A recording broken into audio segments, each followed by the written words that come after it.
So what income do we need to be considered middle class? And what does that life look like here in the United States? In today's video, I'm going to share that income number with you. And then I'm also going to share some of the things that are easy to do as a middle class person and some of the things that unfortunately are becoming much more difficult. So let's jump in and answer the first question. What does middle class look like here in the United States? How much do you need to make? And according to Pew Research, which is kind of the thought leader on this, to be considered middle class, people need to make 2/3 to 2 times the median household income in the United States. And as I record this, the median household income is right around $75,000. So from an income standpoint, not from a lifestyle standpoint, but from an income standpoint, people need to make $50,000 to, believe it or not, $150,000 a year to be considered middle class. But what's really interesting is only 2% of Americans consider themselves to be upper income.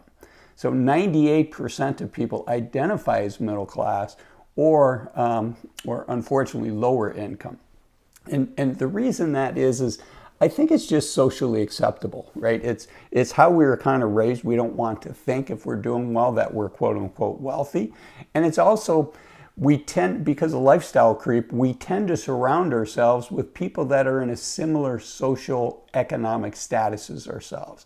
So we look around our neighborhood and say, I'm doing about average with everybody else. But as we start making more money, as we start doing well in life, it still feels like we're the average of the people around ourselves just because that average continues to go up. So shockingly, only 2% of people consider themselves to be upper income. So let's look at the middle class number. So that the income is $50,000 to $150,000, but how many people fall into that category? And what I like about this chart is it shows us 1971 to 2021. So it shows you how that's changed. So unfortunately, the middle class has shrunk. It's gone from 61% to 50%. Some of that's good news. Upper income has gone from 14% to 21%. That's good. But on the downside, the low income side has gone from 25% of the U.S. to 29%. So almost a third of people in the United States are lower income. And even if we're in the middle class, it can sometimes feel like we're not in the middle class. It can feel like we're in the lower income category because, I kind of define middle class not necessarily by the income, but by what we can buy, what kind of lifestyle that we can have. And for me, I grew up, neither one of my parents went to college. I paid for college myself. Neither one of my parents ever made for sure, no more than 3 times minimum wage their whole life, but they were able to buy a house. We had 2 cars. They were able to help out my brother and sister pay for college. And, we lived a comfortable life. I didn't know that we were lower income. It didn't feel that way to me as a kid. And part of that was our neighborhood. Everybody around my family had a similar life, and it felt like a great life. But middle class, can we buy a house if we want to buy a house? Can we have 2 cars if it's better for the family to have 2 cars? Can we set aside some money to help our kids with college if that's something that's important for us? Can we save for retirement? Do we have access to quality health care through our employer? Are we worry-free from the healthcare standpoint, or are we worried that one accident could bankrupt us, right? So to me, that's the middle class. That's the heart of America. That's hard-working people just trying to get by, minding our own business, trying to provide as good of a life as we can. So, and it's becoming harder. And I'm going to get to what it takes just to buy a house here in the United States in a minute. But before I get there, I want to show this chart about why it is getting harder. So this shows the aggregate income, not wealth, but the aggregate income of the middle class. So this is our percent of, if you took everybody's salary in the United States, what percent of those salaries are middle income people getting? What percent of those dollars are we getting versus upper income people? And you can see that the middle class, when my father was a young man and working hard, it was 62%. The middle class took home 62% of all the salary dollars paid in the United States. And that number's gone down to 42. And for the upper income, that's gone from 29% to half. Over half of all of the income goes to that group that is now in the upper income category. And unfortunately, the lower income group has gone from 10% of the money to 8%. So that's why it's feeling harder. And if we look at the actual incomes from 1970 to 2020, upper income is almost seeing their wages increase by 70%. Middle income people, middle class people in the United States, we've seen our salary increase by 50%. And lower income people are the people that were hurt the most. Their salaries have only increased by 45%. So if it seems like you're working harder and harder, but you're not making progress, or it's harder to make progress, there's a reason for that. Time has not been friendly to us. This is according to the Federal Reserve. This shows what real wages adjusted for inflation have done since 1980. And you can see overall the chart's pretty nice. It goes up, which is what we all want.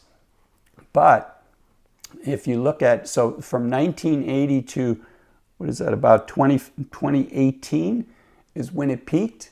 Our wages were going up. There was that period after the great financial crisis where real wages were actually going down. But it's had a nice increase since like 2012, 2013. But recently, just the last couple years, you can see it went up, but now it's started to go down. So let's zoom in on what that looks like. So, it felt like we were the median household. These are real dollars adjusted for inflation, household income.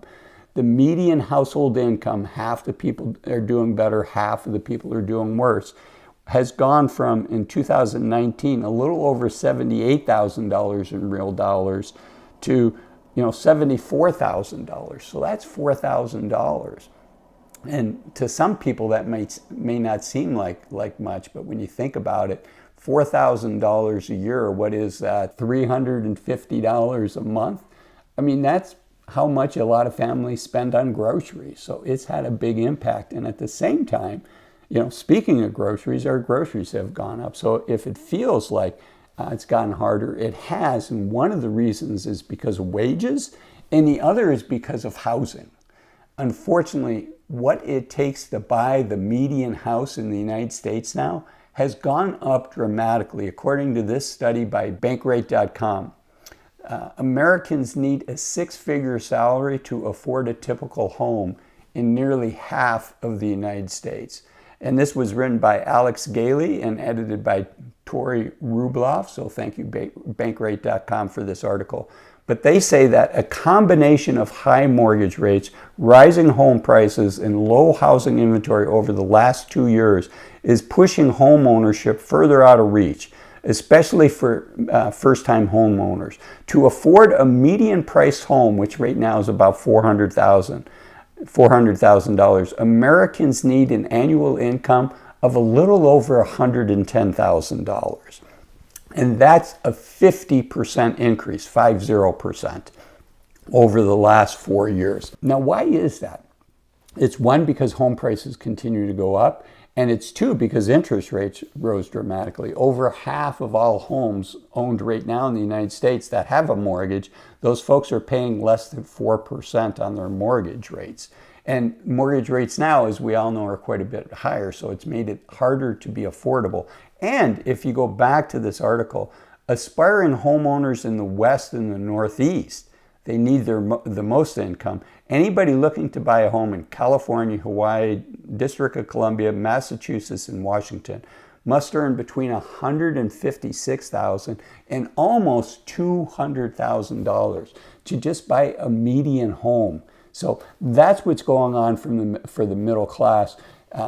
That's the number. So how much do you need to be in the middle class? Somewhere between $50,000 and $150,000. And YouTube thinks you'll enjoy this video next. The YouTube algorithm thinks you will. So I hope you enjoy it. Let me know if YouTube did a good job recommending that video. Bye-bye.